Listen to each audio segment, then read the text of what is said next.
Veja no ICL Notícias, segunda edição. Luta trabalhista. Apesar de articulação da extrema-direita na Câmara, comissão aprova texto base da PEC do fim da escala 6x1. Quem paga a conta do Dudu? Intercept localiza mansão milionária onde Eduardo Bolsonaro vive com a família. No, we're not going to speak. Eduardo's not here. He's not here, but you're living here. Okay. Thank you. Um trapalhão na Casa Branca. Foto de Flávio Bolsonaro com Trump rende memes e tem repercussão negativa nas redes sociais. Aliança pelos votos da direita. Aproveitando o mau momento de Flávio, Ronaldo Caiado e Romeu Zema negociam formar chapa única. O ICL Notícias, segunda edição, está no ar.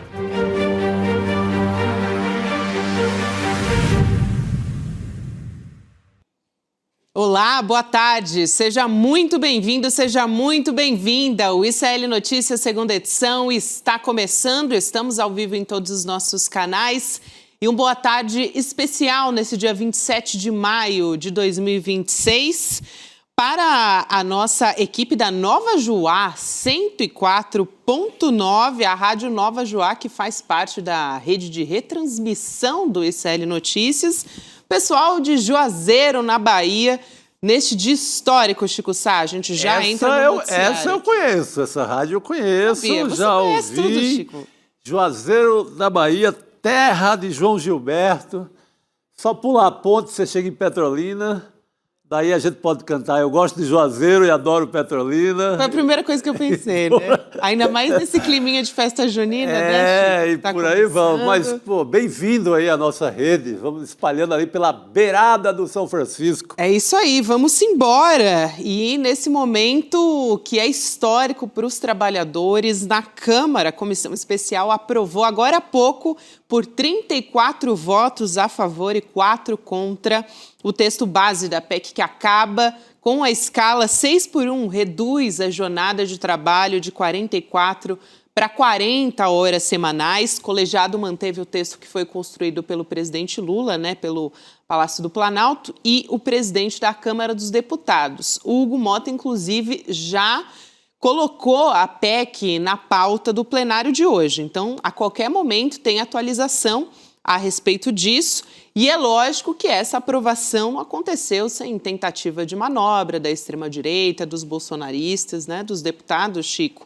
O PL apresentou um destaque para que o fim da escala seja imediato e não depois dos 60 dias após a promulgação. A gente vai entender essa manobra, até porque não tem nada de bolsonarista bonzinho nessa história, não é não, Heloísa Vilela, que vem diretamente de Brasília acompanhando essa votação diretamente de Brasília. Então, a Elô, boa tarde, querida. Mas não tem mesmo, Gabi. Boa tarde, Chico. O que houve aqui foi uma manobra muito cínica do PL, aliás, de uma boa parte do PL, porque isso é importante, daqui a pouco eu explico, mas para tentar melar essa votação toda. Então, eles apresentaram um destaque, né, uma emenda, um destaque, dizendo que a PEC tinha que ser por escala 3x4 e adoção imediata assim que ela fosse aprovada, para nessa tentativa de destruir todo o acordo que foi construído. Porque o PSOL, quando começou a apresentar a PEC, a primeira versão, a versão da Érica Hilton era justamente escala 3x4, a briga era essa, por 38 horas, não era por 40 horas. Mas o texto que foi acordado são 40 horas, 5x2, e passava a ler imediatamente a escala, mais o número de horas em 60 dias, e depois da aprovação 2 horas esse ano a menos, e depois de 1 ano as outras 2 horas. Então existe um acordo, e eles queriam fazer o quê? Minar o acordo.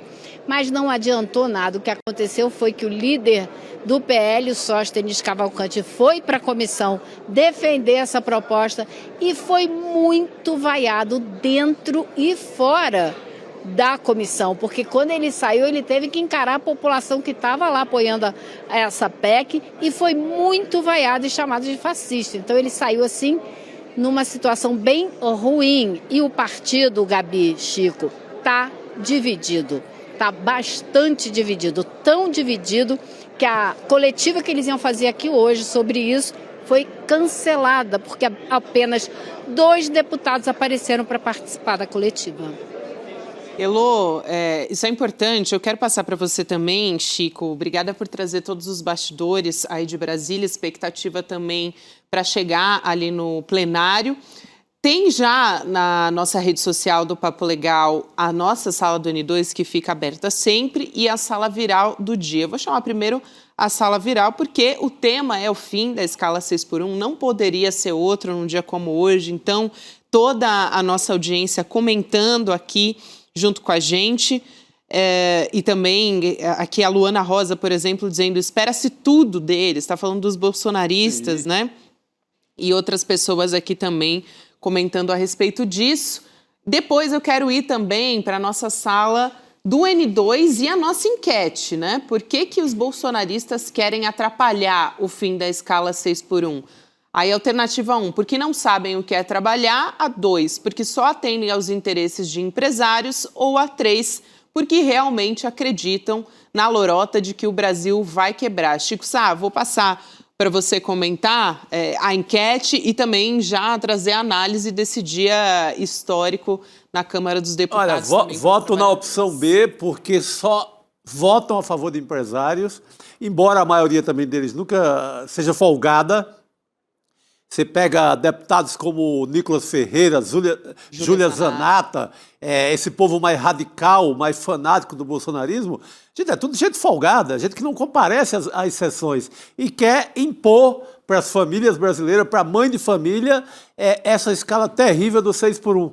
Não quer dar um dia de folga a uma mãe trabalhadora. Então é esse tipo de gente que está tentando melar até agora, eles vão fazer tudo para melar até a última hora, mas vai passar o fim da 6x1 e essa é a grande vitória, não só desse ano, como de todos os 4 anos do governo Lula.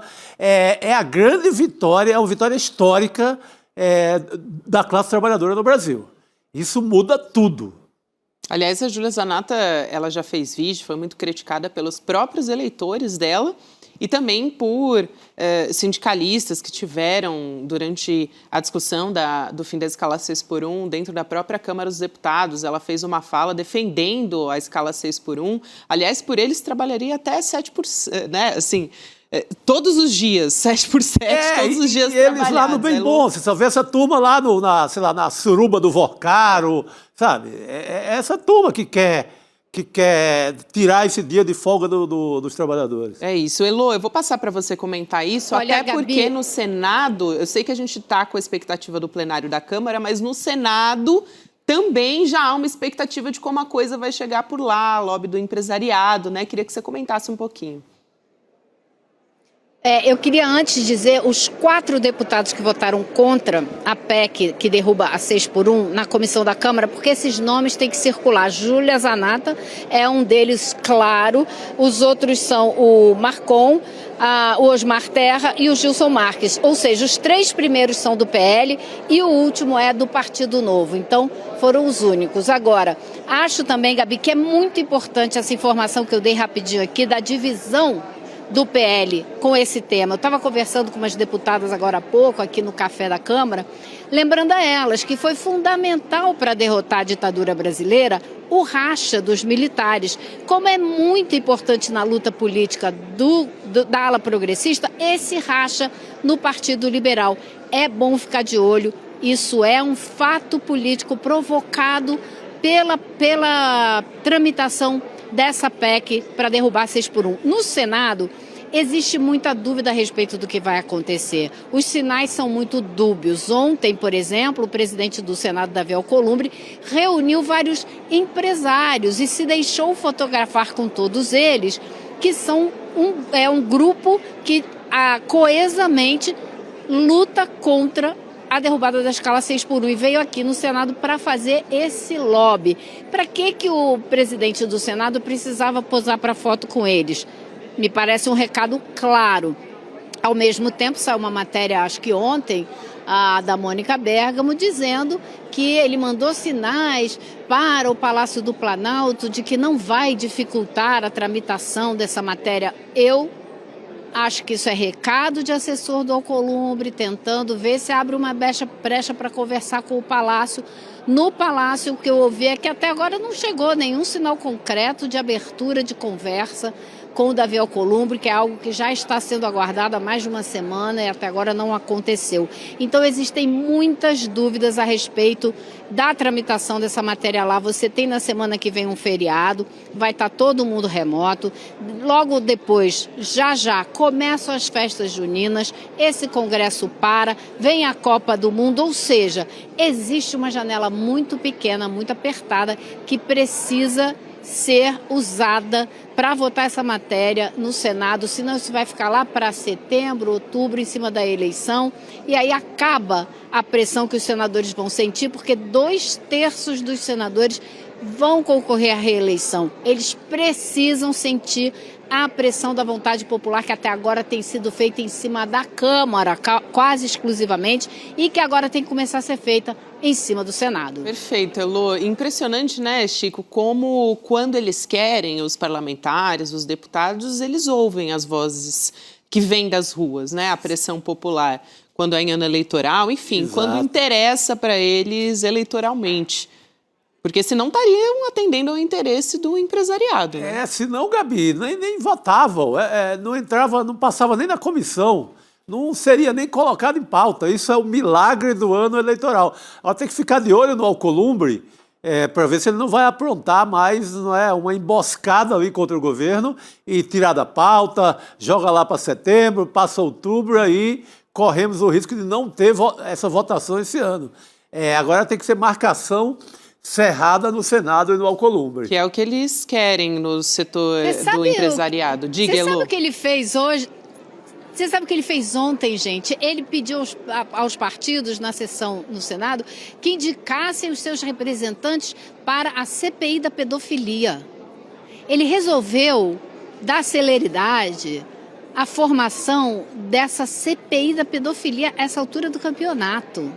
É algo realmente, é um sinal realmente muito esquisito, que deve ser analisado com cuidado, em vez, de se preocupar, por exemplo, com a CPI do Banco Master. Isso ele não faz. Então existem muitas dúvidas a respeito do que ele vai fazer com essa PEC para o fim da 6x1, até porque ele, Alcolumbre, não está concorrendo esse ano, ele está no meio do mandato dele.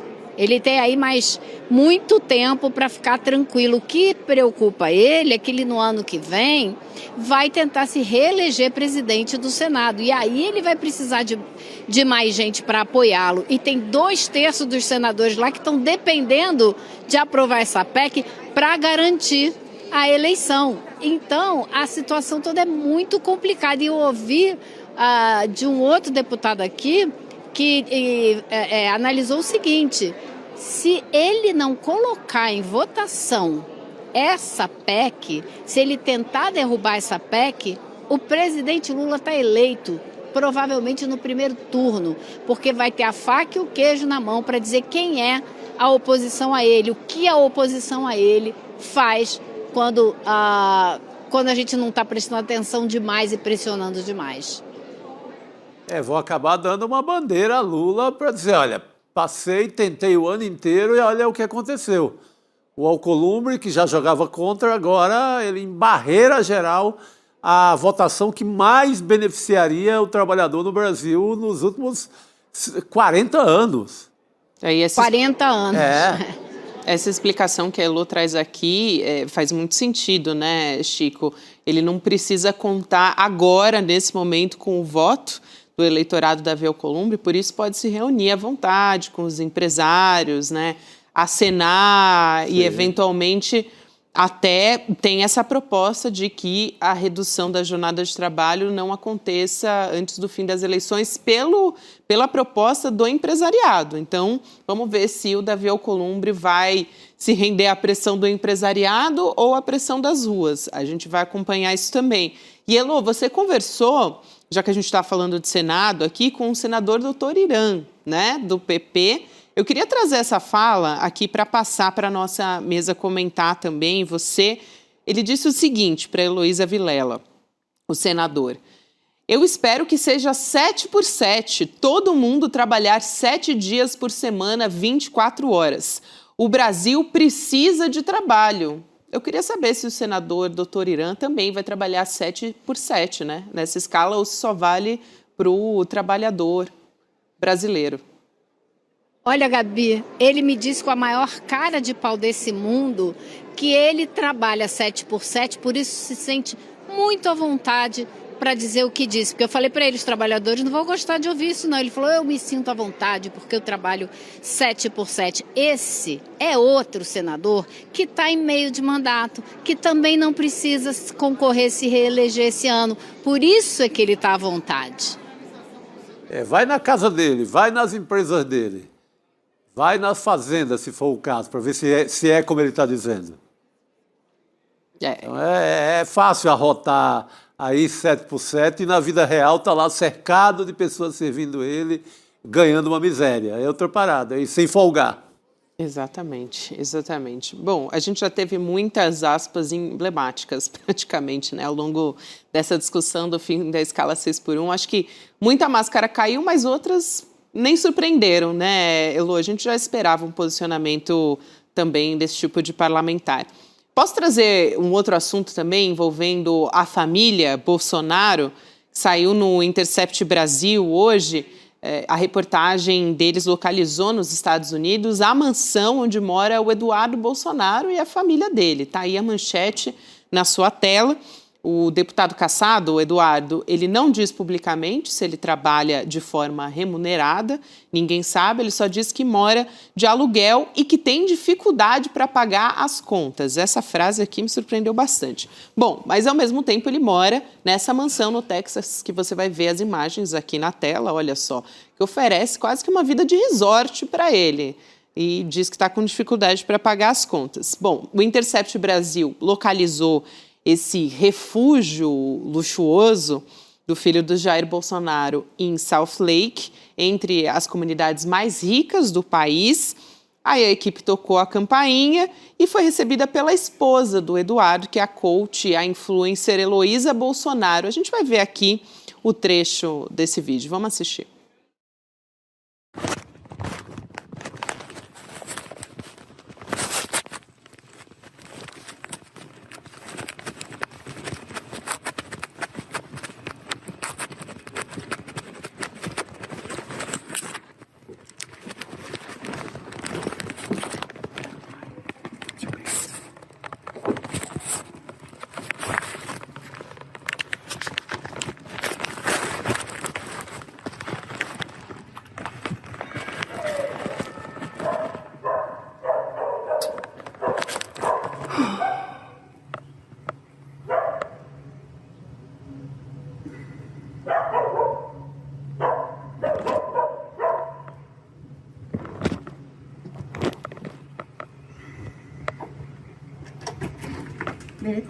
Hi, my name is Stephen Monticelli. I'm a reporter. I'm working with Intercept Brazil. And I was just coming to see, if you and Eduardo were home and were willing to speak with me. Oh no, we're not gonna speak. Eduardo's not here. He's not here, but you're living here. Okay. Thank you. Então, só nos ouvindo, né? Ele diz, vocês querem dar entrevista? Ela diz, não, o Eduardo não está em casa e nós não vamos dar entrevista. Só para trazer todo o contexto dessa história, logo depois que esse repórter fez esse vídeo da reportagem, o Eduardo Bolsonaro acionou a polícia, alegando que um indivíduo estava batendo na porta, estava rondando a casa. Os policiais atenderam a esse chamado e aí tem um boletim de ocorrência que o Intercept Brasil teve acesso também. A polícia informou que não há investigação aberta, ou seja, não houve crime algum. E nos Estados Unidos, o exercício da livre imprensa está garantido pela primeira emenda da Constituição.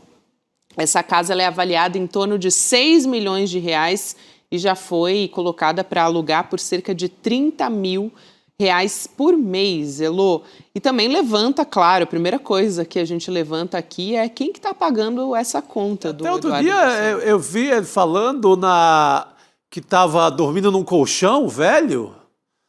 Essa família mente demais, né? Pô, Elô. Mente muito. A gente viu umas fotos hoje dessa casa. antes dela ser alugada por eles, alguns meses antes.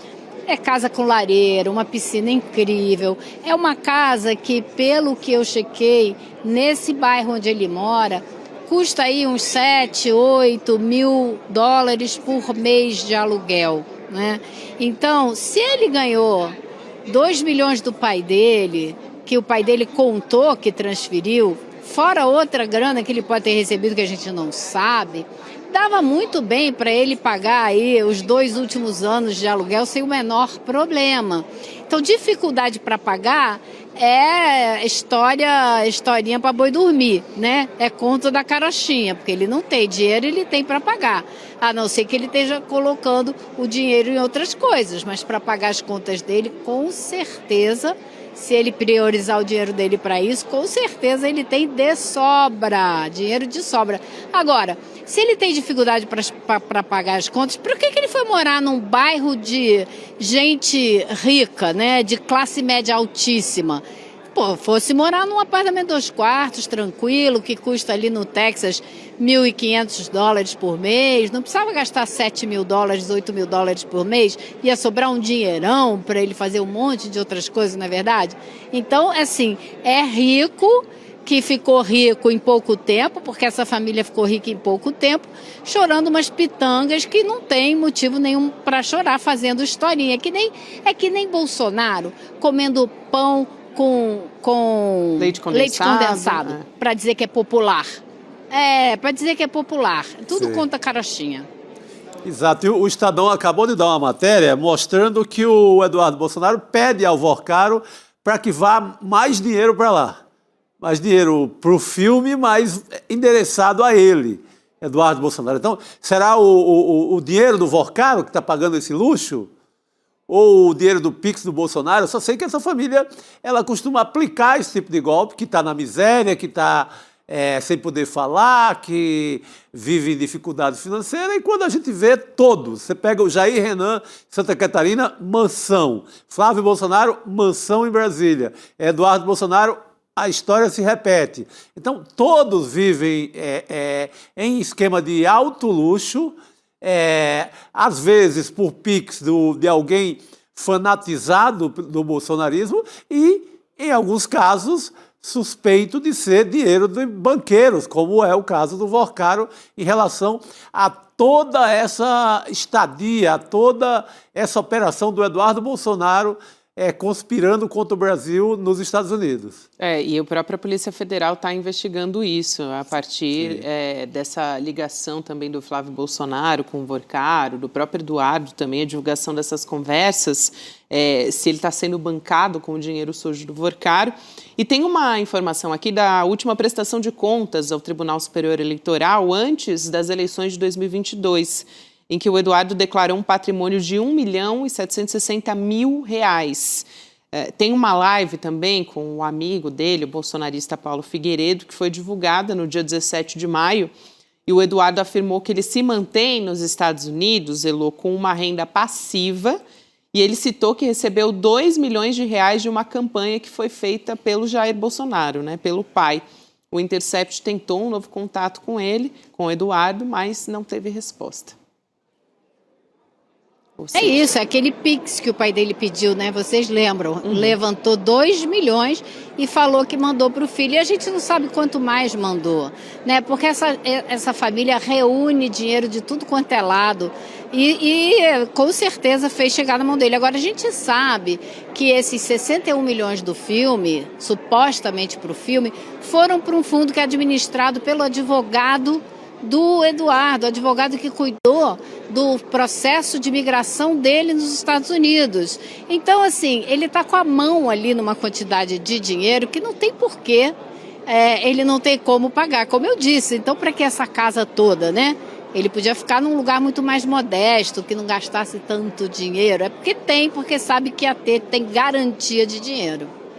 Exatamente. É isso, Elô. Eu quero trazer mais uma notícia aqui junto com você, que é do caso BRB. Amanhã tem mais uma audiência, gente, de conciliação no Supremo para tentar salvar o Banco de Brasília do colapso, né? Tem uma apuração da Elô Vilela, que aponta que o BRB vai apresentar um plano de ajuste fiscal que deve ser todo baseado em corte de pessoal, em congelamento de vagas, de dinheiro. E eu quero saber também, Elo, tem mais nessa história, né? O histórico do ex-governador do Distrito Federal, Ibanez Rocha, que parece que estava preocupado com o empresário, né? Tem até um bolsa empresário nessa história que você pode explicar muito melhor aqui para a gente. Exatamente. E não vamos deixar nunca eles separarem Ibanez da Celina, tá? Porque ela é vice dele, assumiu e agora eles estão dizendo que estão rompidos. É a mesma política, é a mesma linha política, é o mesmo pessoal. Ele do MDB, ela do PP, é tudo a mesma coisa. Agora, o que acontece? O Distrito Federal, por conta dessa roubalheira toda que botou o Banco Master à beira da falência, né? Ele quebra a qualquer minuto. O que aconteceu? Já está sem dinheiro. O governo já não tem dinheiro porque fez capitalização, está tentando salvar o banco. Por conta da situação financeira que o Distrito Federal, na qual o Distrito Federal se encontra, o Ministério da Fazenda tem lá uma classificação de capacidade de pagamento dos municípios e do DF. O DF está classificado como letra C, quem tem uma dificuldade de pagamento e por isso só pode pedir um empréstimo de até 900 milhões de reais. A Celina Leão está querendo 6 bi para botar no Banco Master, para segurar a situação do Banco Master, só que ela não pode. Nessa audiência de conciliação, ela foi ao STF reclamar que a Fazenda tinha que mudar esse negócio.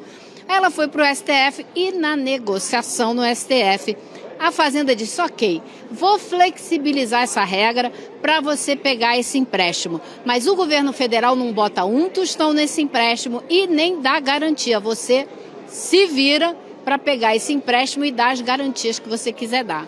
Amanhã eles voltam lá para tentar fechar esse acordo. Ela vai pedir dinheiro emprestado para o fundo garantidor de crédito, o FGC, com uma garantia dos próprios bancos que estão reunidos hoje para ver a taxa de juro que eles vão cobrar desse empréstimo, como é que vão fazer, enfim. Enquanto elas acertam essa operação financeira toda, o que a gente já sabe? Ela vai apresentar um ajuste fiscal. A gente já se arrepia quando ouve essa expressão ajuste fiscal, porque a gente sabe onde é que vai cortar. Na saúde, na educação, na contratação de professores, nos serviços básicos, né? Acontece que a Assembleia Legislativa aqui do DF fez um levantamento e mostrou que de 2019 para cá, a isenção de imposto que o governo do Distrito Federal dá só aumentou. Em 2019 era de quase 2 bi. Chegou agora, em 2024, a 10 bilhões, 10 bilhões de reais em isenção fiscal.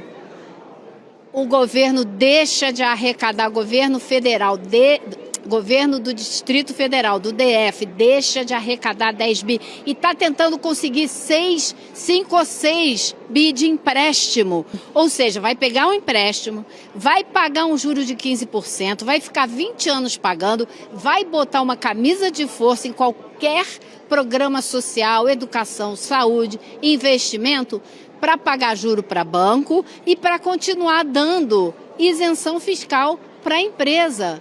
Especialmente que são os líderes da lista, são empresas da área de saúde, que fazem equipamentos médicos e tal, e grandes atacadistas, que se multiplicaram aqui no Distrito Federal. Então ele tem de onde tirar dinheiro, é só acabar com essa bolsa empresário e não cortar os serviços que a população precisa. Qual é a escolha que a Celina vai fazer?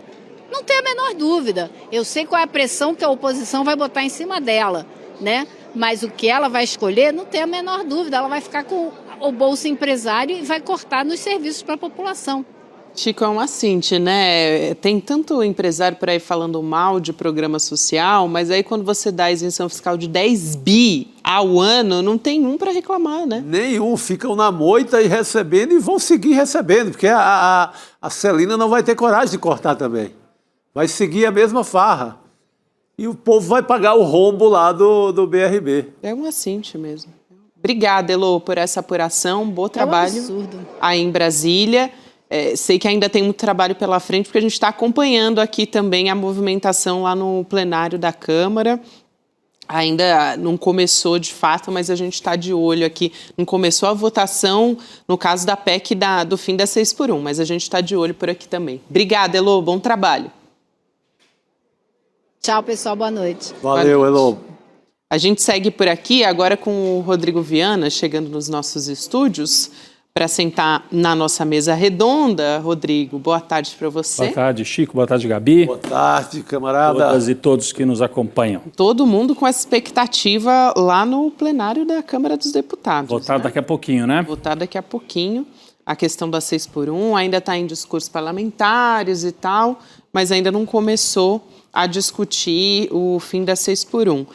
E não, eu ia só dizer que é um olho em Brasília, porque isso aí é a pauta fundamental. A gente tem até as imagens aqui que a gente pode trazer. A qualquer momento. Não, eu ia dizer que outro olho na investigação Vorcaro, Cláudio Castro, porque vão aparecer diálogos entre os dois, mostrando a intimidade entre Cláudio Castro, bolsonarista, ex-governador, e Vorcaro. A qualquer momento vão ser divulgados. Mais um irmão do Vorcaro? Porque todo mundo é irmão do Vorcaro, né? Não, mas é maneira de dizer, né, Chico? Eles O dizem. Flávio é irmão, agora É esse outro gíria, irmão. imagina. O Eduardo pediu para ir mais dinheiro do filme para lá, para a mansão dele no Texas.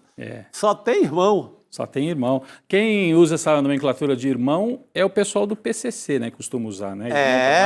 A Irmandade. É a Irmandade. Então aqui tem uma outra Irmandade. Vamos aguardar, a qualquer momento devem sair esses diálogos e aí a gente traz atualização aqui também. Muito bem, gente. Então a gente traz a qualquer momento. E eu quero trazer aqui também, Rodrigo, aproveitar o espaço, esse respiro. A gente já vai voltar aqui para o nosso noticiário, mas para chamar todo mundo para a aula que teremos muito em breve, 31 de maio, também conhecido como domingo. Domingo agora. Né?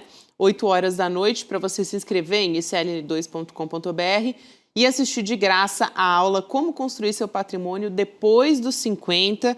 Importantíssima essa aula que está dentro do Investidor Mestre, né, que é a formação especial do Eduardo Moreira sobre finanças e investimentos também, para te ensinar como criar, como preservar um patrimônio que atenda às suas necessidades. Se você tem 50 anos, se você tem menos também, dá para assistir. Você pode começar a investir com segurança, não tem idade para começar. Então, garante a sua vaga.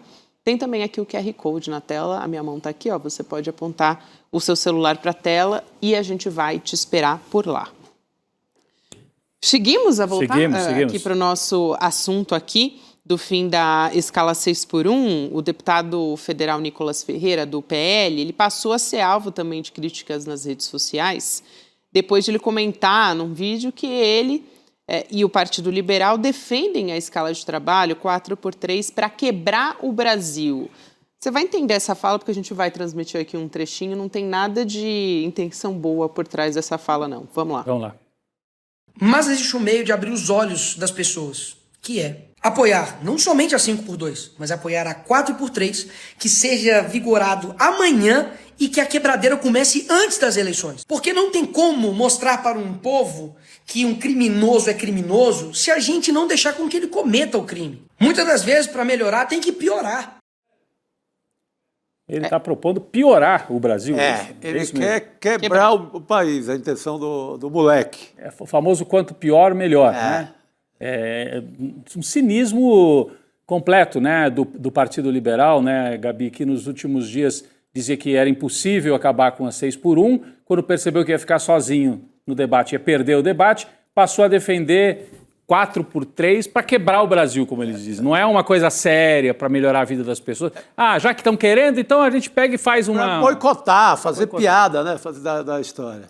Gente, ainda tudo pode acontecer lá no plenário, mas a ideia dos bolsonaristas é isso mesmo, é defender durante a votação no plenário também, mesmo com a derrota na comissão, eles podem apresentar emenda do plenário. Eles apresentaram um destaque na comissão e foram derrotados, Foram derrotados, mas eles ainda podem apresentar emenda no plenário. E conversei com o Kleber Lourenço, aqui com o Luiz Costa Pinto. O Kleber me disse que o Hugo Mota deve barrar. Existe uma manobra também que está sendo ali ensaiada, mas tudo pode acontecer ainda. Tem outros partidos que podem apresentar também emenda, então a gente vai aguardar. Vamos chamar a nossa convidada aqui também para conversar com a gente a respeito desse assunto, que é a cientista política Maíra Goulart. Maíra, boa noite, seja bem-vinda ao N2. Bem-vinda. Oi, gente, boa noite. É um prazer estar aqui conversando com vocês. Prazer te receber também, Maíra. A gente falava agora sobre esse vídeo do Nicolas Ferreira. É interessante de analisar, né? Porque, de alguma maneira, no primeiro momento, se você enxerga ou vê uma chamada, uma manchete sobre esse vídeo, pensa, mas agora os bolsonaristas estão defendendo uma jornada de trabalho menor para os trabalhadores, sendo que essa era a proposta inicial da Erika Hilton, né? Sim. Que propôs, primeiramente, discutir esse assunto no Congresso, na Câmara. Bem, eu acho que se alinha muito com uma característica da extrema-direita, que é essa de fazer troça, fazer piada.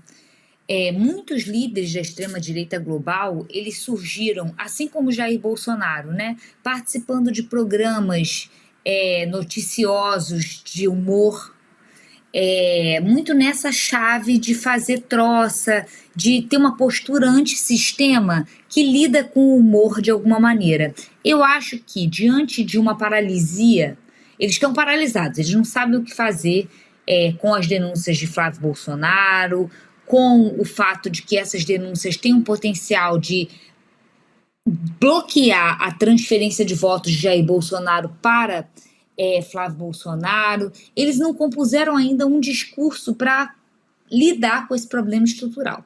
E no caso da 6x1, eles estão se vendo um pouco também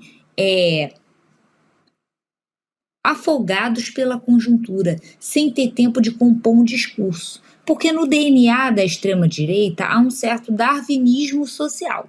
A ideia de que quem for bom vai sobreviver sem direito trabalhista, vai sobreviver sem folga, sem feriado, vai sobreviver porque é bom.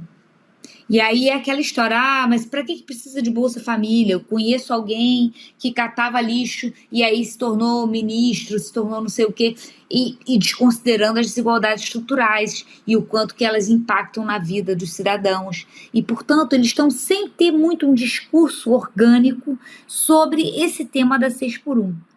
Eles, é claro, estão acendendo o gatilho do medo. Olha, o Brasil vai quebrar, que é um medo muito tradicional das direitas brasileiras. Anteriormente, esse era o discurso clássico de quem? Dos neoliberais do passado, né? PSDB, isso entourage, a mídia tradicional. A mídia tradicional, dia sim, dia não, bota um editorial dizendo que alguma medida do governo vai quebrar o país, o BPC, o reajuste do BPC de acordo com a inflação, ou das aposentadorias. Esse discurso de que vai quebrar o país é muito tradicional da direita brasileira. Vai quebrar o país por quê? Porque qualquer coisa que ajude as classes populares quebra o país. Enquanto o Estado estiver sendo utilizado para as benesses, né, de uma minoria, de uma elite, tudo bem. Quando ele se volta para atender as classes populares, vai quebrar o país.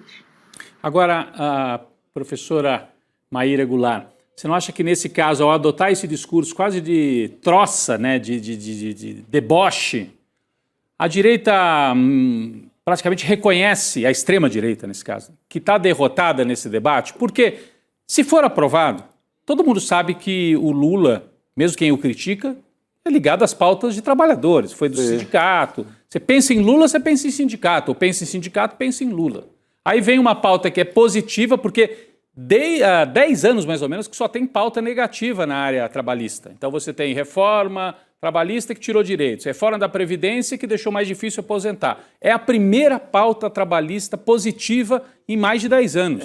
Até mais de 10 anos. Acho que depois até mais. Vem a precarização dos serviços ligados ao mundo digital. Então, você não tem notícia boa para a classe trabalhadora há 40 anos. Eu acho que é a primeira boa notícia, talvez desde a Constituição de 88, sim, né, que já conseguiu estabelecer uma semana regulada de jornada de trabalho, etc. e tal. Uma redução de jornada também. Uma redução lá na Constituição de 88. Então, desde então, me parece que é uma vitória. A PEC das domésticas, acho que desde aí. É verdade. É um marco, né? É um marco. Daí era para uma categoria específica, mas uma categoria muito numerosa e muito significativa. Exato. Com certeza. Mas agora é para muitas categorias. Então, tem um aspecto aí grande, né, na sociedade. A extrema-direita tem como sair dessa encalacrada? Como é que eles vão sair dessa? No deboche? Na prática, as coisas se impõem ou não? Ou eu estou errado e a gente está num outro momento em que o deboche e o discurso acaba ou pode se impor para uma parte da sociedade? Não, você está certíssimo. A questão é que a gente está um pouco com dificuldade de prever o impacto positivo dessa pauta diante do novo mundo, né? Um mundo em que a gente não tem um acesso à informação que não seja filtrado pela polarização. Então a gente vê as pesquisas de opinião, elas não estão sendo capazes de auferir preferências que não acabem capturadas pela polarização. Porque você pode observar na pesquisa, né? O comportamento do eleitor, todo ele se explica pela pergunta final se votou ou não no Bolsonaro. É pouco desvio. Quem votou no Bolsonaro é a favor da escala 6x1. Quem votou no Bolsonaro é a favor da taxação, da redução do imposto de renda. Acaba que tudo que é positivo para o governo, quando você vai perguntar para o eleitorado se ele votou no Bolsonaro, ele não tem uma avaliação positiva. Então a gente tem esse primeiro problema, que é o filtro, que mitiga a percepção positiva de medidas que ajudam esse cidadão, né? Então você tem grupos que têm a sua percepção da realidade, mesmo quando essa realidade é positiva para si, filtrada por uma dinâmica de polarização. Segundo ponto, o trabalhador. Se a gente for na rua aqui e gritar trabalhador, pouca gente olha. Porque as pessoas são empreendedoras, elas se entendem de várias maneiras. Esse vínculo do trabalho tradicional, principalmente esse vínculo que está associado à CLT, ele tem se tornado uma exceção e não uma regra. Esse é outro elemento que filtra o impacto positivo. Mas, de todo modo, gente, eu acho que esses filtros, a gente não tem instrumentos ainda para fazer previsões. Esse é o ponto, a gente está no escuro. Pode ser que o Lula seja um gênio e que esse seja um tiro e que, no final, mesmo o bolsonarista mais empedernido vai falar assim, pô, domingo, tô em casa, que delícia. Ou vai dizer assim, pô, domingo, vou arrumar mais um bico e vai ter mais grana para mim no fim do mês. Beleza, delícia também. Mas a gente não sabe, a gente não consegue mais fazer previsões generalistas sobre montantes muito grandes, sobre um perfil muito abstrato de eleitorado. Porque esse eleitorado está nichado, está segmentado, está se informando em bolhas privatistas de informação, né? O WhatsApp, que é um filtro completamente privado, não tem acesso a essas informações que antigamente formavam o que a gente chamava de senso comum. Sim. E com isso servia para a gente de parâmetro para saber se uma coisa ia ter impacto positivo ou não. Agora a gente está no escuro. Uma vez, Chico, eu vi uma entrevista do Zé Dirceu, eu estava conversando com ele, ele falou, quando eu vim estudar em São Paulo, Zé Dirceu, nos anos 60, opinião pública era o Estadão. Era isso que era opinião pública, quem impunha opinião pública. Depois mudou, né? O Globo, TV Tupi, TV Globo, etc e tal. Mas hoje não é nada. Então? Agora é um caos assim, informativo. Eu achei muito boa a explicação da professora, né? Os nichos, né? Como é que isso bate em cada nicho, né? Muito bom quando ela fala dos empreendedores, né, Chico? Dos empreendedores de si do próprio mesmo. trabalhador não se identificar, não se achar no bolo da classe trabalhadora. Ele acha que ele é de outra categoria. Mas a pesquisa, quando ela é específica sobre 6x1, aí a gente tem um resultado muito favorável, né? Contra a 6x1, que beira ali a casa dos 80%, não é, Maíra? Você tem ali, quando pergunta... Quando pergunta, sem ser a pergunta eleitoral, quando pergunta especificamente sobre a 6x1, você vai lá para 80%. Mesmo quem não é CLT. Sim, o problema é que a gente não sabe se, mesmo com uma percepção positiva, esse impacto positivo não é filtrado pela polarização, ou seja, se ele vai ter impacto eleitoral. Sim. E aí, quando eu falo isso, é uma tristeza, porque eu sou cientista política, eu sou professora de ciência política. E eu navego agora sem instrumentos de navegação. A gente não tem instrumentos de navegação, a gente vive num mundo novo. A gente pode criticar, e eu cansei de criticar a opinião pública do passado, que era hegemonizada pela mídia tradicional. O quanto que a gente já não falou mal dessa mídia tradicional. Sim. E hoje a gente é nostálgico de ter um ponto focal que, por pior que fosse, ajudava a dar previsibilidade as nossas tentativas de explicar o mundo. Perfeito. A gente estava falando aqui sobre os trabalhadores, né, a maneira como eles se enxergam, que eles são levados, na verdade, né, a se enxergar. O professor Davi Fazzolari, que nos acompanha aqui na nossa audiência, ele disse, inclusive, o CLT virou um termo até pejorativo na juventude, entre a moçada e tal.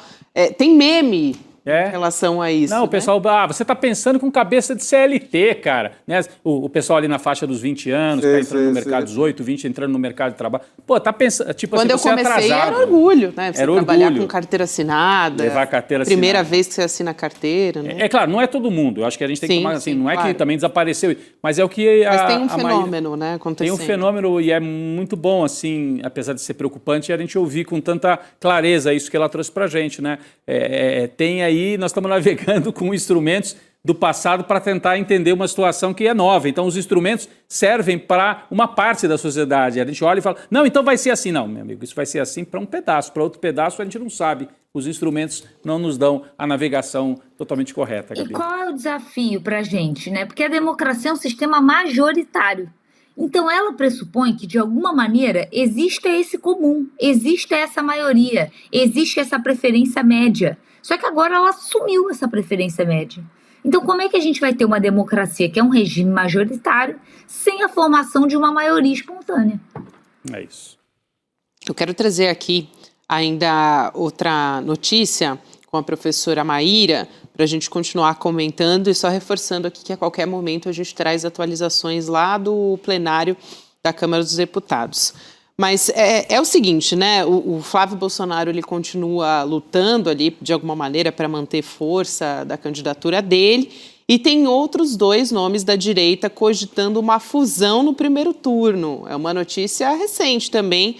Os pré-candidatos Romeu Zema, do Novo, e o Ronaldo Caiado, do PSD também, que tiveram uma reunião, os 2, para discutir a formação de uma chapa única. Então, o Caiado até sinalizou a possibilidade de ser vice na chapa do Zema, porque o Zema não quer abrir mão da cabeça de chapa, né? O ex-governador de Minas Gerais, o Zema, ele disse para empresários que a decisão sobre a fusão das 2 candidaturas deve acontecer no limite do prazo legal. E só lembrando aqui, então, se a gente for olhar no calendário, né, a inscrição das chapas na Justiça Eleitoral vai até o dia 15 de agosto. Então, ainda tem muita água para rolar, mas é interessante essa movimentação acontecendo na direita, enquanto temos não só o Vaza Flávio, mas também a saída desesperada do Flávio Bolsonaro para os Estados Unidos, para tentar construir uma agenda positiva, né, também. Maíra, não sei se vocês querem comentar também antes, mas quero ouvir a professora sobre essa movimentação ali na direita. Bem, é uma movimentação. Primeiro, vamos lá, terceira via. Terceira via que a gente está falando não é terceira via. Se a gente for pensar na terceira via do trabalhismo clássico lá da Inglaterra, não tem nenhuma afinidade com isso. Da mesma forma, quando a gente fala centrão, a gente não está falando do centro do espectro ideológico, a gente está falando dos fisiológicos, e essa terceira via que a gente está falando é, na verdade, dissidências, uma disputa dentro do campo da extrema-direita. São pessoas que estão querendo disputar o espólio de Jair Bolsonaro.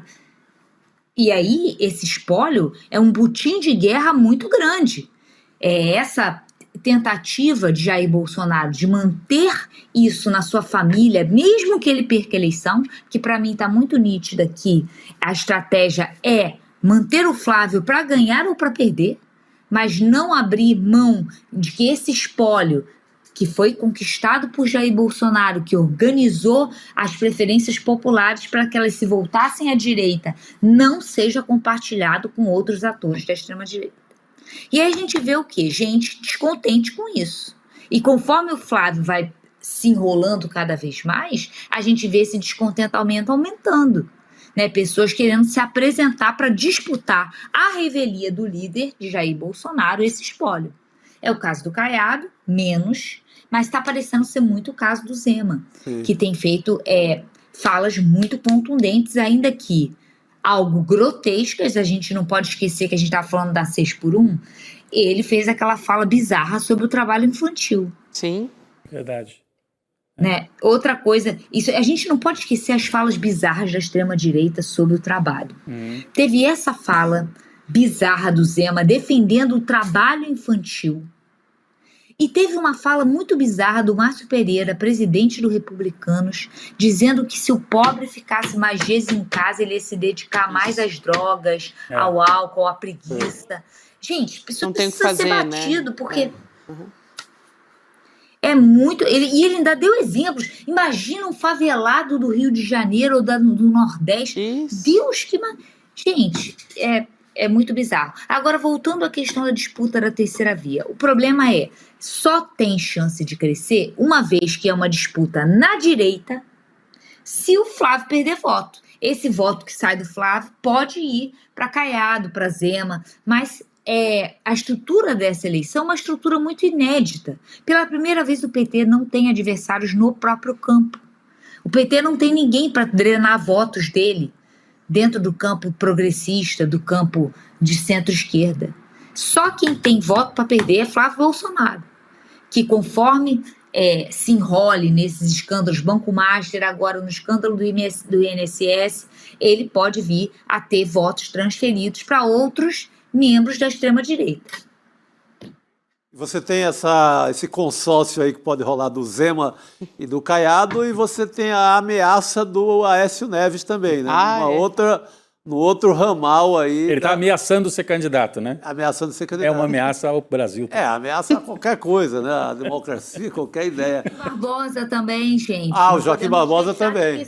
Exatamente. Ele acaba de bater o Aldo Rebelo na disputa interna, que vão ejetar para... Já expulsaram o Aldo. Já expulsaram o Aldo.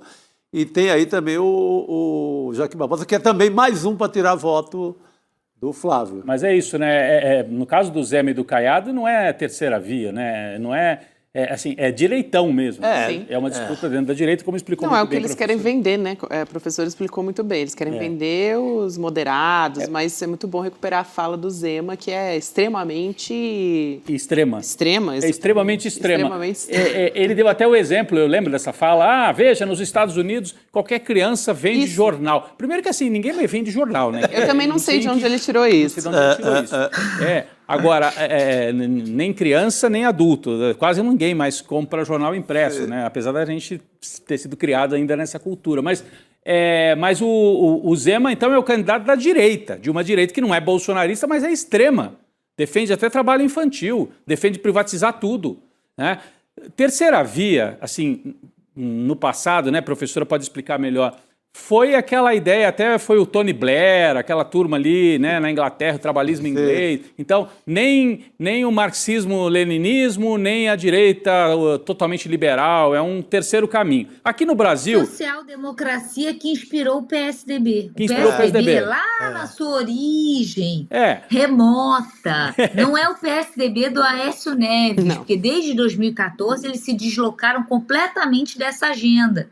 Que nunca foi implementada pelo PSDB. Por quê? Porque não tinha a coalizão de governo do PSDB, era formada pelo quê? PFL, pelos herdeiros da ditadura. O PSDB nunca compôs com a esquerda para fazer um governo de fato social-democrata. É verdade. Quem fez governo social-democrata acabou sendo Lula. Né? Acabou sendo Lula. Porque numa social-democracia, assim, operário não existe, né, também. É verdade. Então ficava vendida na história. Ficou meio vendido. Mas aí, assim, se o candidato fosse o Eduardo Leite, eu até acho que daí não é extrema-direita. Eu acho que daí a gente pode gostar, não gostar, mas seria um candidato... Direita. De uma centro-direita liberal, desse PSDB antigo. Aí podia ser. Mas Caiado, gente, que desde 89 já era defensor da UDR, Zema, é direitão mesmo, só que estão querendo tirar o monopólio ou a hegemonia do bolsonarismo. É isso mesmo. Muito bom. Professora, tem ainda uma outra história envolvendo o entorno do Flávio Bolsonaro que eu vou trazer aqui. É um escândalo também, só que agora falando do INSS, né, atingindo esse entorno. Uma nova fase da Operação Sem Desconto, aquela da Polícia Federal e da Controladoria Geral da União também, que teve como alvo o Alexandre Caetano. Para você que não sabe que nome é esse, eu vou explicar aqui. Ele é irmão da Letícia Caetano, administradora do escritório de advocacia do Flávio Bolsonaro, desde 2021. Então, segundo a Polícia Federal, o Alexandre Caetano ele é apontado como integrante da estrutura operacional e financeira investigada no esquema de fraudes contra os aposentados e pensionistas do INSS. Essa operação de hoje cumpriu 31 mandados de busca e apreensão e medidas cautelares em Pernambuco, em São Paulo, Paraná e no Distrito Federal também. A gente traz aqui essa história, né, porque de alguma maneira também está impactando no Flávio Bolsonaro, claro que não tão forte, né, quanto a reportagem do Intercept Brasil e os desdobramentos da Vaza Flávio e do Bolsomaster também. Mas, de alguma maneira, também está perigando, se aproximando, mais uma vez, de alguma maneira, de um escritório ligado ao Flávio Bolsonaro, total, né, professora? Perfeito. Eu quero deixar bem claro que a gente tem um ponto de conexão muito interessante, né? Nós temos 2 políticos do estado do Rio de Janeiro, porque eu sou do Rio de Janeiro, então eu vivo isso no meu cotidiano. A gente tem Cláudio Castro e Flávio Bolsonaro, 2 políticos do estado do Rio de Janeiro, sendo arrolados em escândalos que envolvem Previdência, INSS e, no caso do Castro, Rio Previdência, que ele também colocou essa grana no Banco Master. Então, a gente tem 2 políticos do PL agindo de maneira licenciosa com os recursos da Previdência do Trabalhador. Segundo ponto, está ficando cada vez mais claro que essa coisa de que Banco Master, de que INSS, pega todo mundo, não sobra ninguém. Esse não sobra ninguém, pega todo mundo, isso é preguiça do analista. Isso só faz reforçar discursos antipolítica, discursos de ninguém presta, que a gente já sabe no que dá. No caso do Rio de Janeiro, deu na eleição de um juiz que foi impeachmentado meses depois e voltou para o limbo de onde nunca devia ter saído. No caso do nosso país, levou à eleição de Jair Bolsonaro, um deputado inexpressivo, sem nenhuma proposta, mas que colou nesse discurso antissistema. Então a gente tem que tomar muito cuidado. Escândalo do INSS, escândalo do Banco Master, são escândalos da direita. É claro que a gente tem pessoas desviantes, supostamente próximas do campo progressista, que podem estar ali, mas as exceções só confirmam a regra. Majoritariamente, quem está participando desses escândalos são políticos da direita. Perfeito. Muito bom. A gente daqui a pouco vai trazer até informações aqui, a apuração que Juliana Dalpiva está escrevendo ali na coluna dela, né? Porque tem tudo a ver, né, com isso. Cláudio Castro, ali. Relação com Daniel Vorcaro. Não, é porque assim, a Juliana Dalpiva publicou agora aqui na coluna dela no ICL, justamente das ligações, né, uma notícia mostrando as ligações do Daniel Vorcaro com o Cláudio Castro, incluindo uma viagem para Nova York, em que os dois teriam degustado juntos um uísque. Eu não sabia que existia isso, mas um uísque que custava R$1 milhão. Que é isso? R$1 milhão. Eu não estou acreditando no O Cláudio Castro superando a farra dos guardanapos, né? É uma espécie de farra dos guardanapos ao cubo, né? Isso está lá na coluna, eu estava lendo aqui, já temos a notícia. Ó. Em Nova York, Cláudio Castro degustou o uísque de R$1 milhão com o Vorcaro. A Juliana Dalpiva trouxe só assim um highlight, né, a manchete, e disse que a qualquer momento vai trazer informações complementares, mas tem mensagens obtidas pela Polícia Federal em que os dois fazem referência a essa degustação de uísque de R$1 milhão. É isso, né, Gabi? Eu também não sabia. Pobre vinho francês, naquela reunião do guardanapo, que eles degustaram vinhos caríssimos, mas nada chegava a essa casa e essa cifra extraordinária do Cláudio Castro. Cláudio Castro. Muito bom, professora.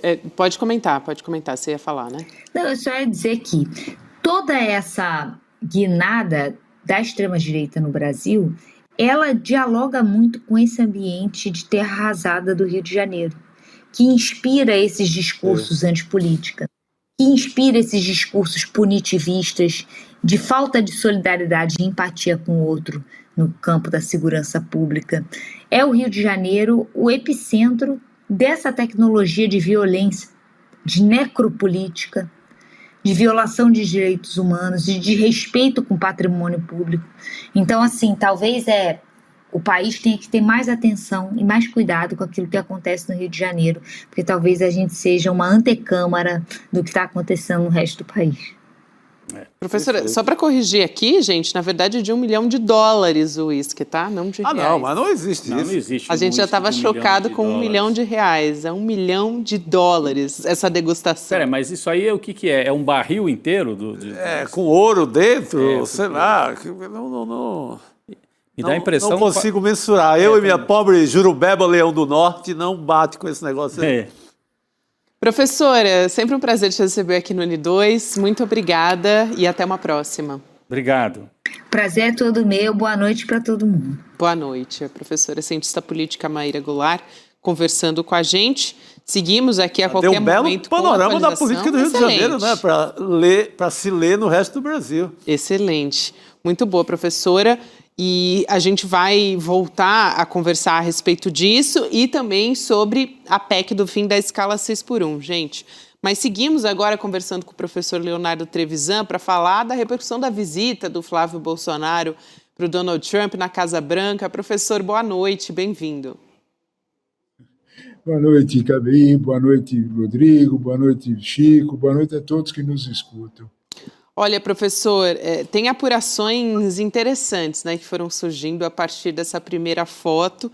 Diversos veículos, eu conversei também hoje com o nosso jornalista aqui do ICL, o Luiz Costa Pinto, ele também apurou a seguinte situação, né, que nesse encontro entre o Flávio Bolsonaro e o Donald Trump, você está vendo diversas manchetes, muita gente falou sobre isso, de que a pauta também foi o presidente Lula nessa conversa. Então, você está vendo aí, por exemplo, a Folha dizendo, né, o Trump fez elogio a Lula em encontro com o Flávio Bolsonaro na Casa Branca, outras manchetes nessa linha. Quem confirmou essa fala também foi o próprio influenciador bolsonarista, um neto de ditador, o Paulo Figueiredo, que acompanhou as conversas, porque ele elogiou, o Trump elogiou o dinamismo do presidente Lula, parecido com aquela publicação nas redes sociais que ele fez no último encontro, que ele disse o very dynamic presidente Lula, né, quando ele descreveu. Porque ele teria dito, ele assim, olhando, parece que é um homem muito velho, mas quando ele começa a falar, dá uma impressão de dinamismo muito grande. Imagina o Flávio Bolsonaro ouvindo isso, Gabi. A cabeça dele deve ter dado uma bugada ali na hora, né? Mas foi curioso porque o Paulo Figueiredo, Rodrigo, Chico, professor também, ele quis dar uma gongada, né, uma diminuída, como os jovens dizem, um shade. Dá um disse shade. assim, não, mas não foram tão elogiosos assim os comentários do Trump sobre o presidente Lula, né, professor? Mas só de ter falado já deve ter sido horrível, né, pro Flávio. Um balde de água fria, não deixa de ser. Eu tenho notado que talvez sobre esse encontro do Flávio Bolsonaro com o presidente Trump, o mais importante do encontro não é o que é falado, é o que é não falado, é o silêncio. O presidente Trump, quando recebe qualquer mandatário, inclusive o presidente Lula, né, ele, no mínimo, faz uma menção na sua própria rede, no True Social. Né? Ele faz lá uma menção, ele faz uma crítica, enfim, ele faz uma menção.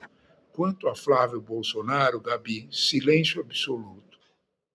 Eu fico me perguntando por quê. O que diabo aconteceu que Trump ficou com tão pouca loquacidade, né? Que ele só fez um elogio a Lula. E sobre Flávio Bolsonaro, nenhuma palavra.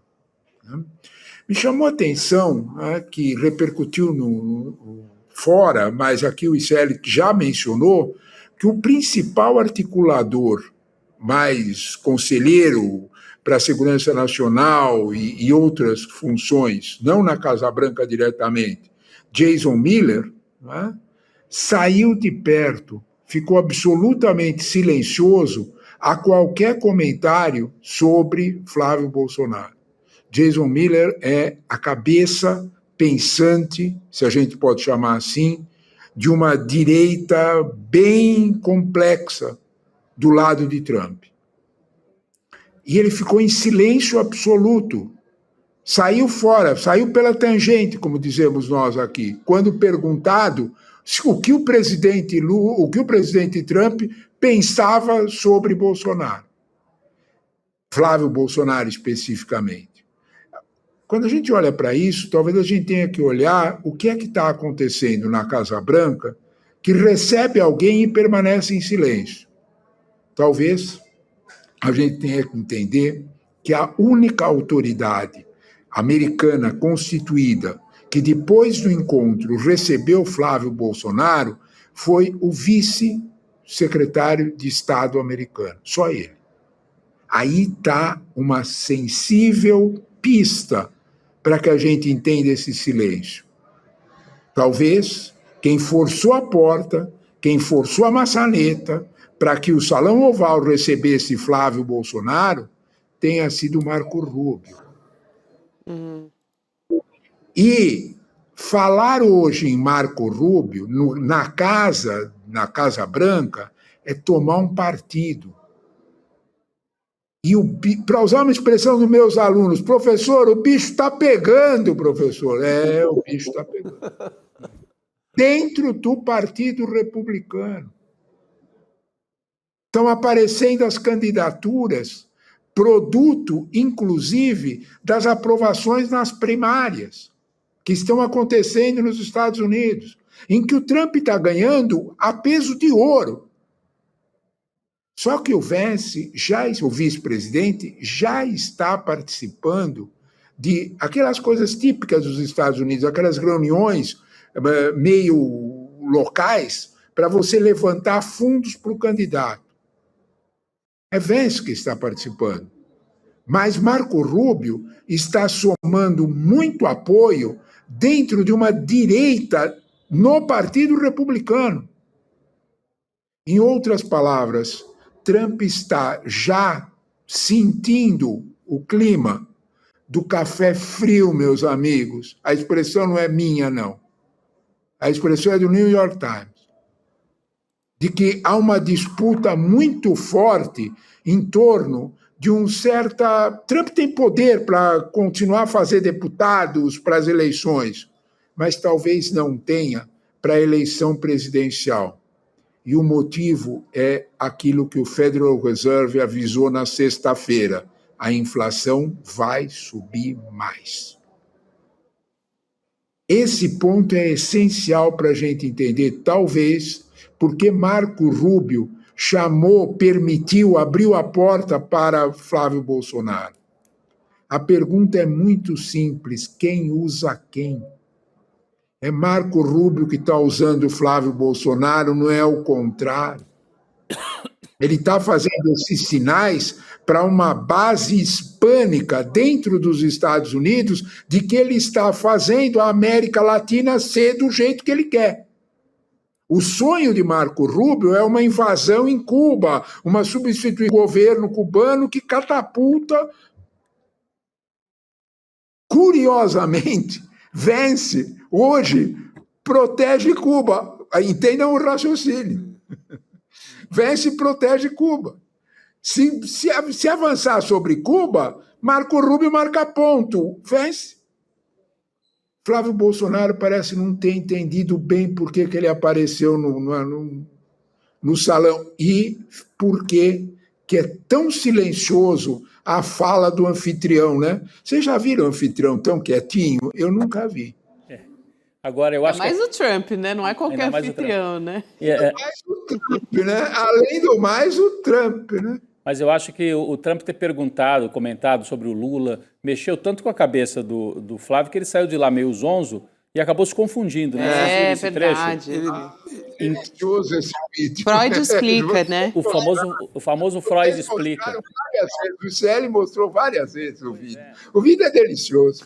No momento que ele lapsus língua, né? Coitado, o velho Sigmundo explica essas coisas, mas deixa isso pra lá. Porque o jornalista pergunta, nesses encontros paralelos, ele falou, não foi um encontro paralelo, foi um convite oficial feito pelo presidente Lula. Aí o Eduardo atrás, alguém dá uma cutucada e fala, ops, presidente Trump. Mas o Lula estava na cabeça dele, talvez desde a conversa lá no Salão Oval. Paulo Figueiredo, né, que está do lado dele, que dá uma sussurrada. Plantado ali, na cabeça fala, olha, Lula. Foi o presidente Trump. Ele é o presidente Trump, ele corrige. Aí ele corrige, mas realmente foi engraçado. Muito. Foi, de fato. bastante curioso. É, um ato falho ali, né? Que explica muita coisa. É muito bom.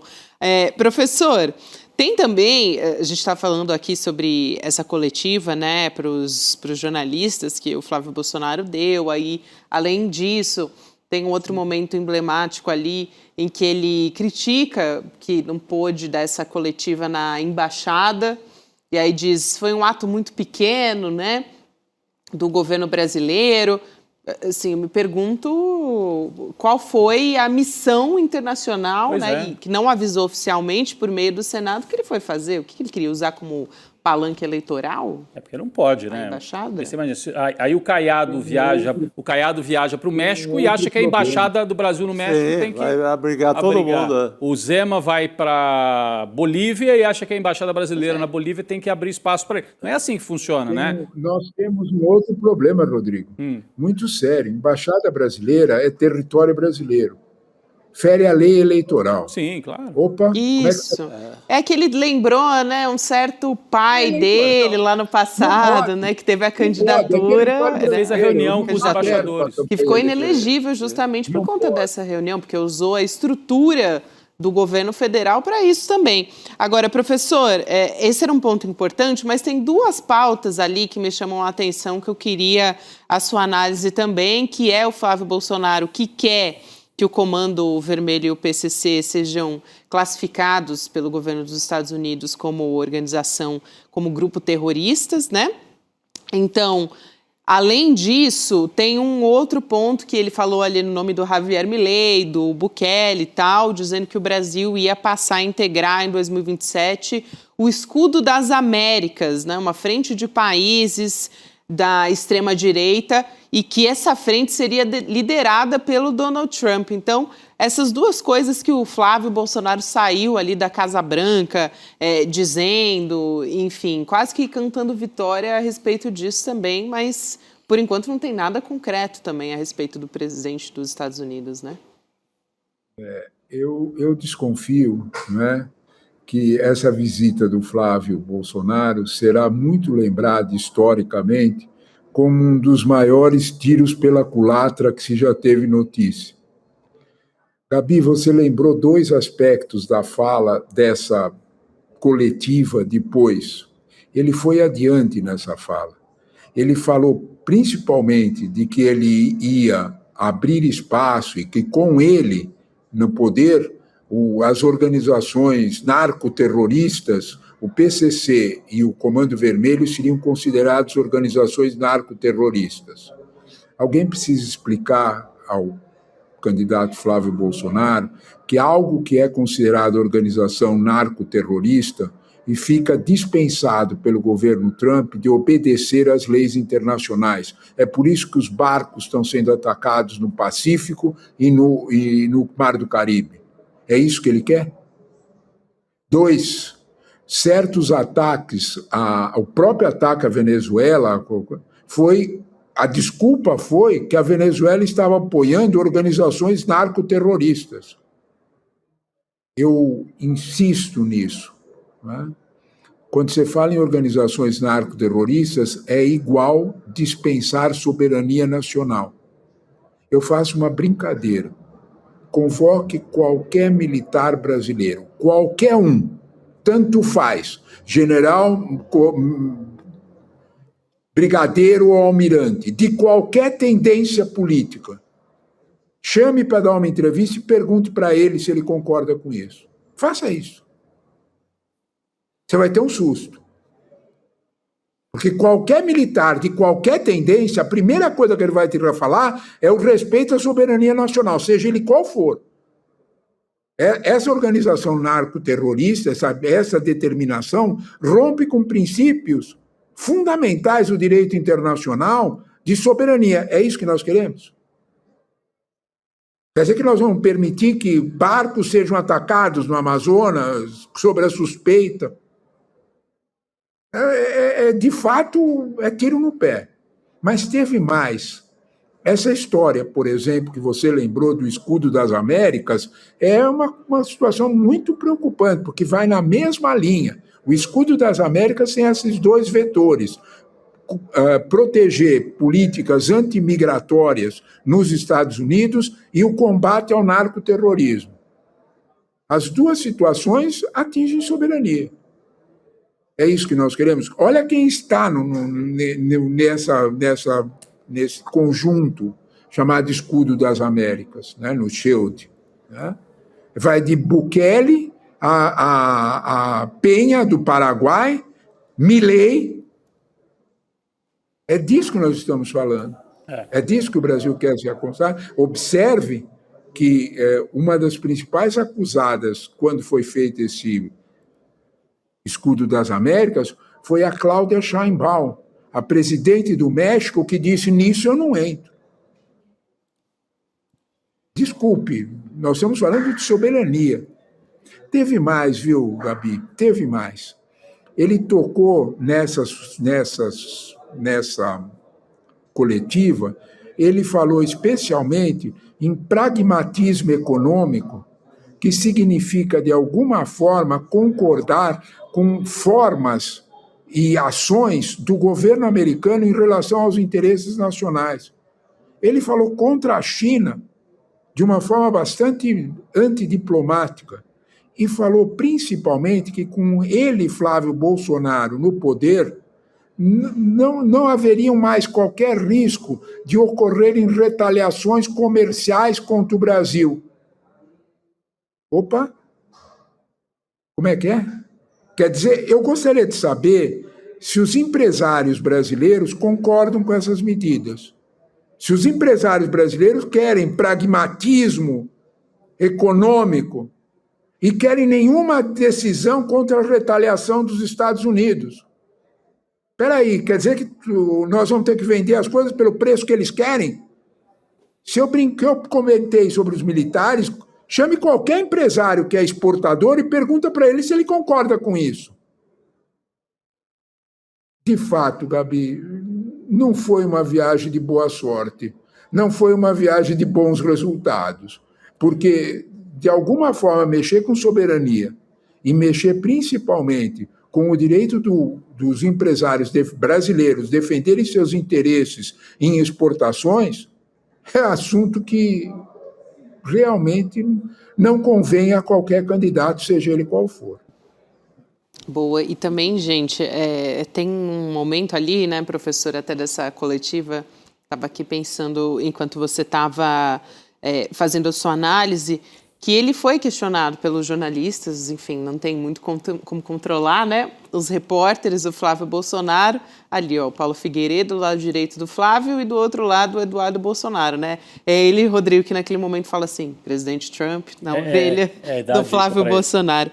Mas o Flávio, fizeram perguntas para ele e também para o conselheiro que estava lá, do Trump, o Jason Miller, e aí o Miller ele deu uma sabonetada total, assim, porque perguntaram, e aí, o Trump vai apoiar a candidatura do Flávio no Brasil?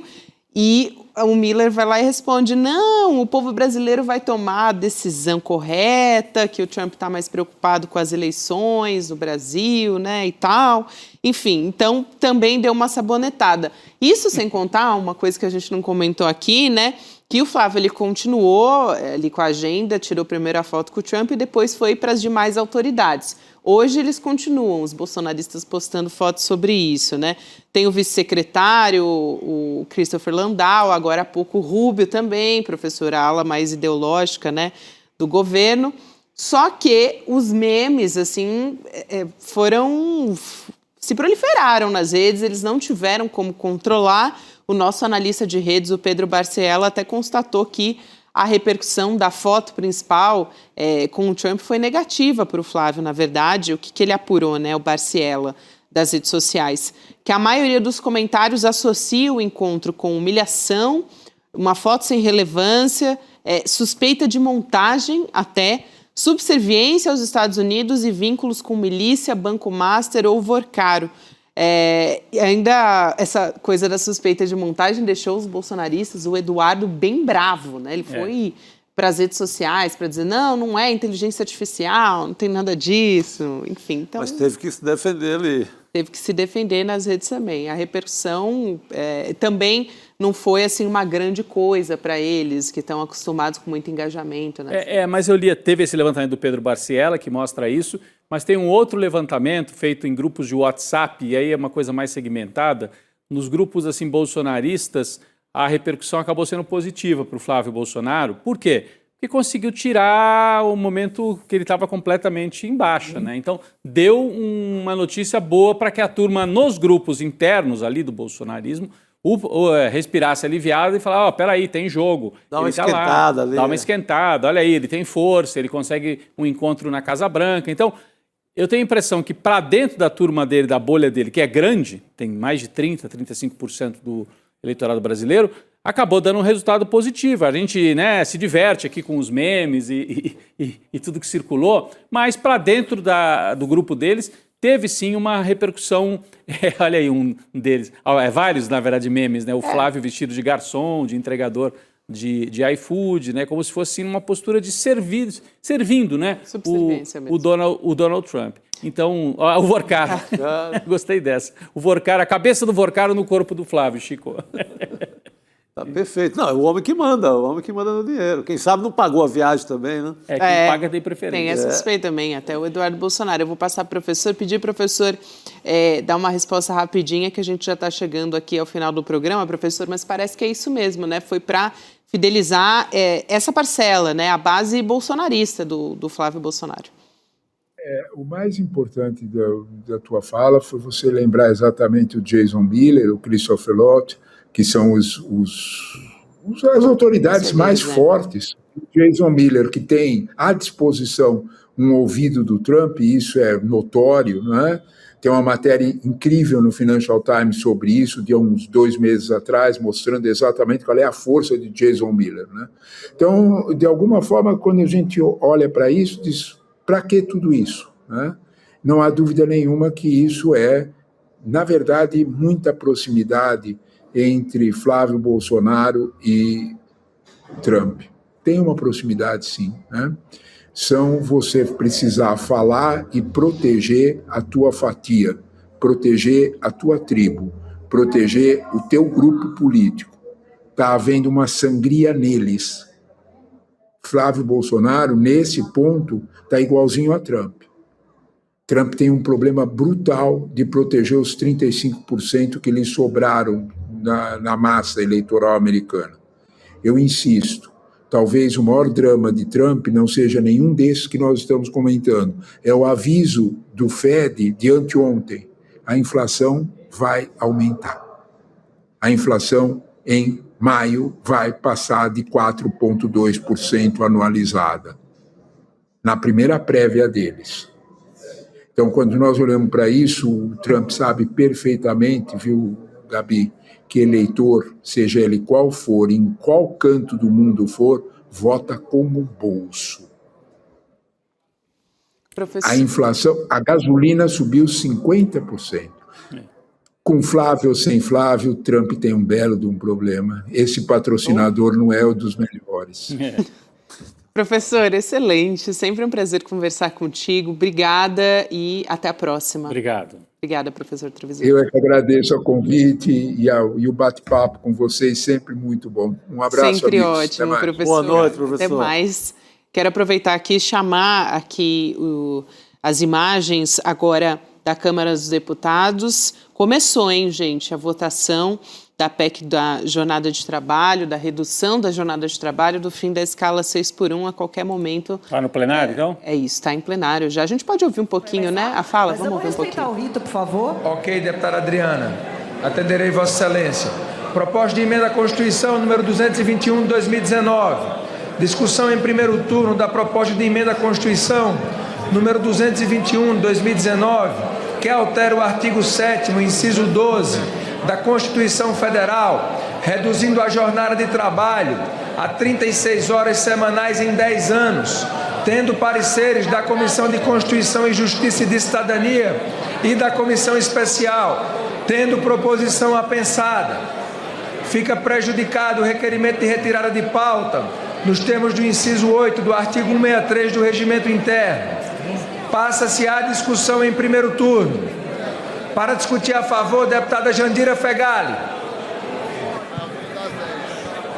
Começa a discussão dessa proposta de emenda à Constituição que prevê... A gente ouviu a fala agora do presidente da Câmara dos Deputados, Hugo Mota, e também no site do iclnoticias.com.br vamos continuar acompanhando agora a fala da deputada Jandira Fegali, né? Essa primeira votação. Ela vai ser a primeira a defender o fim da jornada 6x1, né? Foi escolhida ali pela turma do governo e da esquerda, da centro-esquerda, né? Bela representante, está ali com a sua camisa, fim da 6x1. É.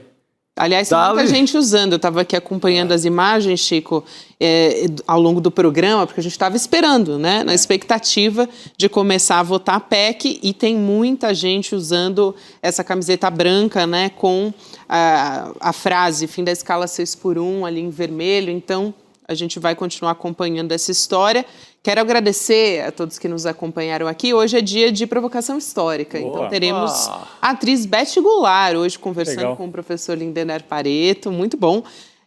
O programa é simplesmente Beth, absolutamente Clarice Lispector. Vai comentar sobre a interpretação da Beth Goulart, que está aí na tela. E você também que nos acompanhou, eu quero agradecer Cleusa Ferreira, Eronildo Alves, Gilson Gaspodini, Itamar Ferreira, Irani Fernandes, todos que nos acompanharam, comentaram no nosso Papo Legal. Vamos para o resultado da enquete também? Vamos nessa. Aí na tela, gente, você que votou na nossa sala do N2, por que bolsonaristas querem atrapalhar o fim da escala 6x1?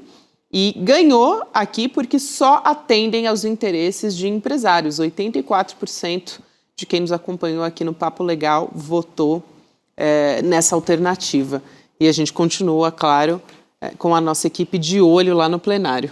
Exatamente. Eu estou ainda com aquele uísque de 1 milhão na cabeça, mas eu não posso tomar em casa agora. Boa noite a todos. Boa noite a todos. Essa é impressionante mesmo, gente. Aliás, já dou aqui a informação que você pode ir lá na coluna da Juliana Dalpiva, que agora a matéria está mais completa. Está mais completa. Então vai lá sobre conferir. esse fato. Vamos lá. Obrigada, gente. Vamos de provocação histórica. Boa noite para vocês e até amanhã. Até amanhã. Curiosidade do dia. Você sabia que mais da metade das pessoas da comunidade do ICL tem mais de 50 anos de idade? Pois é. E um dos pedidos que eu mais recebo é que eu deveria preparar uma aula para essas pessoas que têm mais de 50 anos de idade de educação financeira. De verdade, já são centenas de vezes que as pessoas me pediram isso. E eu finalmente resolvi parar o que eu estava fazendo aqui e preparar uma aula incrível, como construir patrimônio depois dos 50. Ela vai acontecer dia 31 de maio às 8 horas da noite. Vocês vão achar muito, muito, muito bacana, que eu vou trazer várias coisas práticas, que aliás não precisa ter mais de 50 para aproveitar, todo mundo vai poder aproveitar. E no dia 31 vocês vão aprender muita coisa para colocar em prática. Um abraço e até lá!